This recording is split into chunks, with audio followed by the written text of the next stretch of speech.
Hey guys, before we dive into the show, I wanted to tell you about the perfect trailer cue blueprint, which is 100% free, and you can download it right now over at thetrailermusicschool.com/blueprint. Now, this blueprint will help you to completely understand the structure of trailer music, how to build tracks that will be more licensable and have more impact and capture the right people's attention. So whenever you start writing a cue, make sure you've got this blueprint to hand and you can use it to help speed up your process, feel more confident that you've crafted a well-structured trailer cue before you send it off to that publisher or editor or supervisor. Okay, let's get into the episode. Hey guys, and welcome to another episode of the Trailer Music Composers Podcast.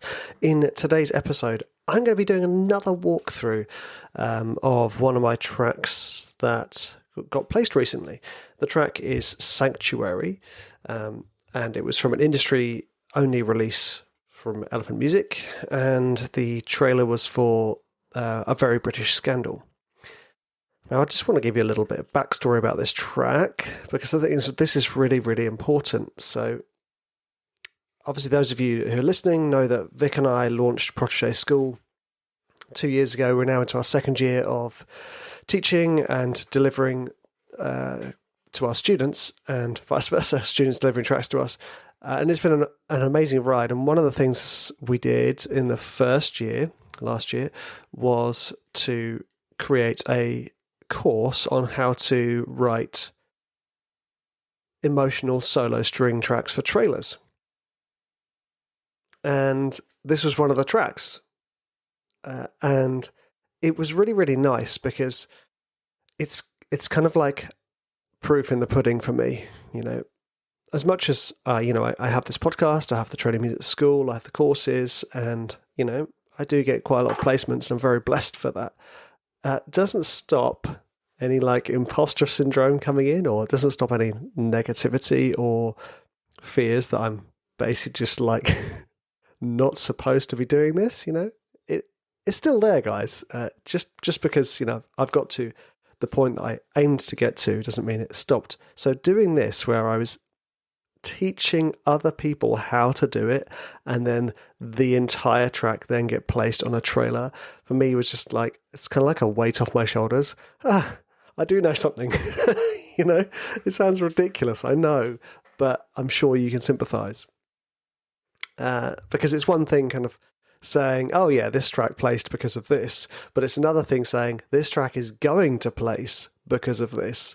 And that's exactly, I didn't say that in the course. I don't ever say that, you know, this track's going to land, because a lot of the tracks I don't actually pitch, but the ideas that I teach in the course in Protege hold strong and hold true. So I'm really, really, really chuffed about this. So yeah, here we go. Let's dive into it. So I think it's important we watch the trailer first, and then we'll go into the details. Hello, Satan. You bastard. You're the famous Mrs. Sweeney. Captain Ian Campbell. I know who you are. I once saw you in Paris. I said, there's a girl I'm going to marry. Who did you say that to? My wife. I rather think it's why she divorced me. Captain Ian Campbell has been announced as the 11th Duke of Argyll. Be my Duchess. We have to promise that we will never bore one another. If you're drunk last night, you're drunk now. Stops me from shooting myself in the face. Because I could just shoot you in the face. When the money runs out, because it will, the campaign to remove you will begin. And if you're not very careful, you too will be left with nothing. You were never faithful to me, Ian, so let's not pretend that's who we are. Can you prove it? Do you have a photograph? Love letters, diaries? Because I do. There are reporters outside the house. Questions about you and the men. We played a spirited game. And we both know you don't have the guts for this. Do we really? You are going to give Ian what he wants. Don't tell me what to do, because I won't be told. Not by you, or Ian, or anyone.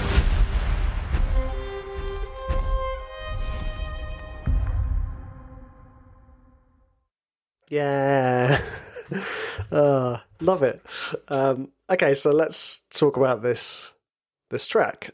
So the idea was that we go for kind of either Oscar nominees, Oscar winners, or period drama style things.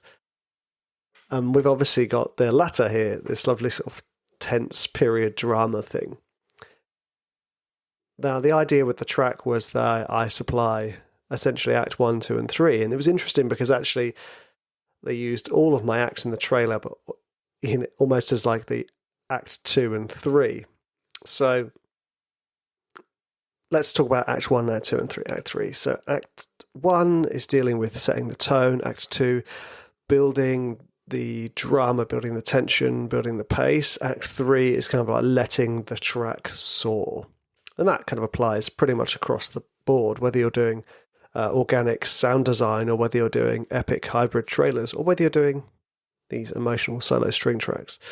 Letting it soar is really important. And it's pretty much the same across the genre as what you're doing. So let's have a listen to the track as it was in my Logic session.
Okay, there we go.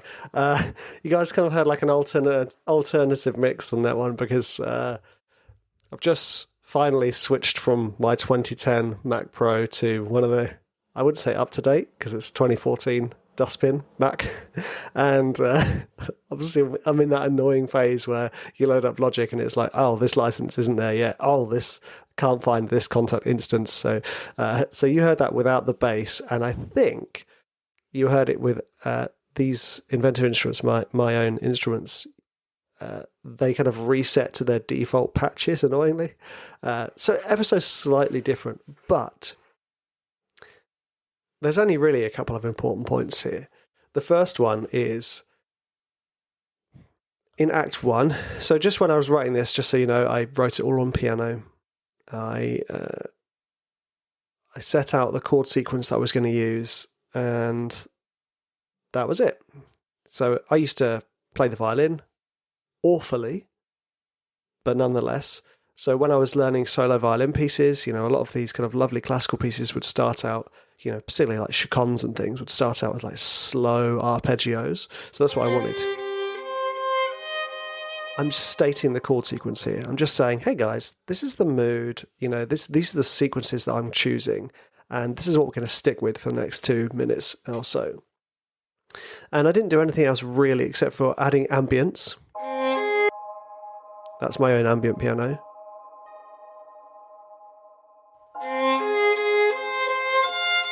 And then here, there is supposed to be a sub bass coming in.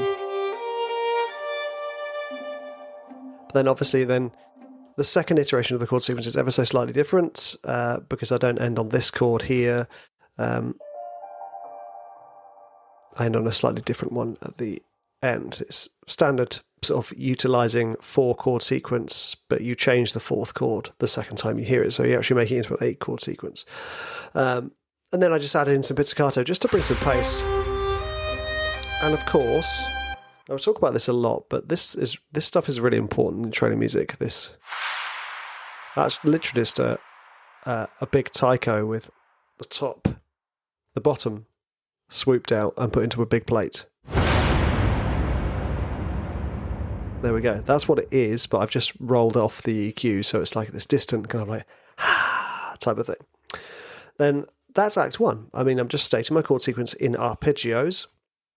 I'm just adding a bit of ambience and a bit of sort of trailerization with the swish hit. Then we go into Act 2, and it's just a case of hello, triplet pattern. So I'm essentially switching from 4/4 to 12/8, which is a triplet feel in 4, basically, or 4 feel in triplets. I don't know. And then one of my favourite things to do, just to bring pace, clocks and sticks, Bit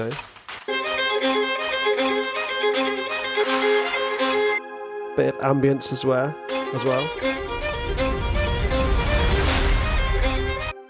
This time I've got the bigger hits coming in as well, so it's not just the kind of whoosh, it's the bigger hits too. And then, I mean, that's really straightforward. It's like, hello, let's talk about this arpeggio, but let's change it. So I'm not writing anything new, I'm just rephrasing the old material. Now let's go into Act 3.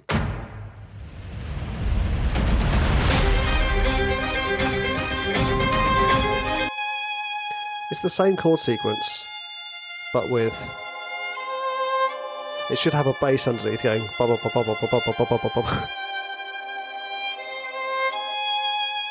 It's that letting it soar. So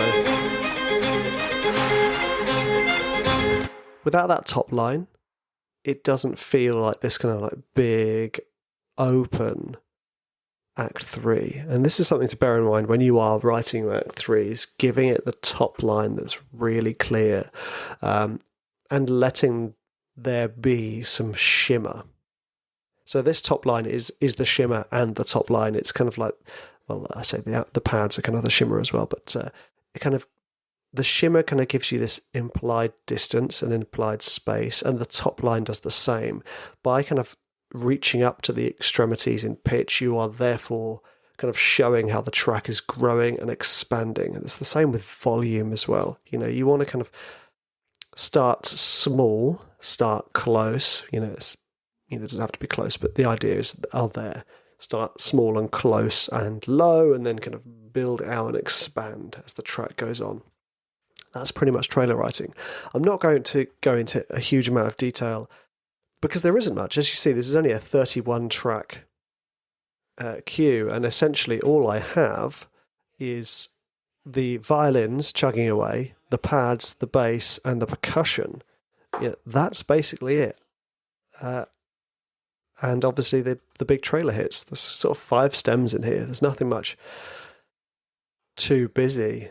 And it's a really nice exercise for you guys to look at this and say, well, how can I do the same? How can I write minimally with this kind of maximal effect? It's that Hans Zimmer idea, isn't it? Minimal maximalist, or maximal minimalist, I think is what he likes to call himself. Or some other people call him, or he started, I don't know what it was. Anyway, the idea is there, there is hardly any musical material, but the way you work that musical material creates this space, creates all of the important aspects of training music. It creates character, it creates tone, it creates mood, it creates drive, it creates build, tension, and expanse and weight and impact. It's a lot of adjectives, I know, but so here it is. That's the track. I've called it Inner Sanctum. Vic tends to rename my file, my tracks. So the track is actually called Sanctuary on the album Sanctuary by Elephant Music. I think it was just industry only, and it landed on that trailer, A Very British Scandal. And like I said, the big win for me was this kind of, actually the stuff I'm teaching at Protege. It works. I know it sounds silly me saying that, but I'm not immune to self-doubt. I'm not immune to it. Even though I get placements, it doesn't mean I stop worrying about not getting placements anymore. It doesn't mean I stop worrying about like not doing my job well. So this was a really nice thing for me. It's one thing landing a track. It's another thing landing a track where I kind of showed people how I write it as I was writing it. If you are keen to get into this style of writing, it's really important that you find decent players. I have gone through a vast array of mediocre and amazing players, and the funny thing is you never really know what you're going to get until you press record. Some players, when you press record, aren't the same player, that then they're more live players. Other players are more like machines, that when you press record, their timing is outstandingly, outrageously good, and the same with their tuning. Tuning here, there were a couple of tuning issues, but I quite like it. It's more real, it's more human, and they're not bad enough. And the same with timing, it's not bad enough to warrant me to kind of go in there and chop things about, which I have done in some of the other tracks on this album, because the danger of writing for a solo string player is you write it on the keyboard or the piano and you forget to think about the physicality of the playing. So some of the parts I gave the players were impossibly difficult because I wasn't thinking about the violin player. I was thinking about me on the piano. So if you want to get into that stuff, think about the player and try and find a good player. When you've got a good player, stick with them. But anyway, I hope you guys enjoyed this brief walkthrough of one of my tracks, Sanctuary, and I hope you get a lot out of it. And if you are interested in learning more about these sort of subgenres within trailer music, I strongly suggest you join us at Protege. It's a lot of fun for me, and as it is for the students. You guys have an awesome week, and I'll see you next time.